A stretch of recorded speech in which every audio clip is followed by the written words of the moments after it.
5 वर्षात कुणी काय केलं हे कोल्हापूरची जनता जाणते। त्यामुळेच आमचं ठरलंय आणि लोकांनी पण ठरवलंय। त्यामुळे येत्या 23 मेला मतदार धोकेबाज व्यक्तीला अद्दल घडवतील असं कोल्हापूरचे काँग्रेस आमदार सतेज पाटील यांनी म्हटलंय। काँग्रेसचे आमदार सतेज पाटील यांनी आमचं ठरलंय असं म्हणत राष्ट्रवादीचे उमेदवार धनंजय महाडिक यांना विरोध केलाय।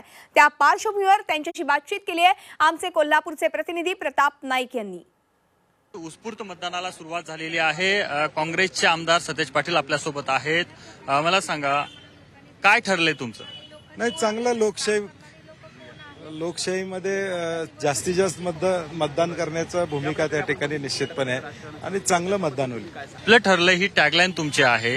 ही टॅगलाईन कुणाच संदर्भात होती हे सगळ्यांनाच माहित आहे, तुम्हाला देखील माहित आहे। धनंजय महाडिक यांना कोल्हापूरची जनता पराभूत करेल का? 23 तारखेला लोकशाहीमध्ये निर्णय होईल।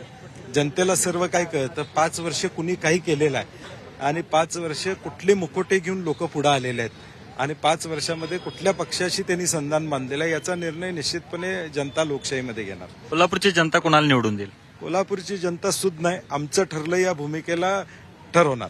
कॅमेरामॅन मिथुन प्रताप नाईक, झी मीडिया, कोल्हापूर।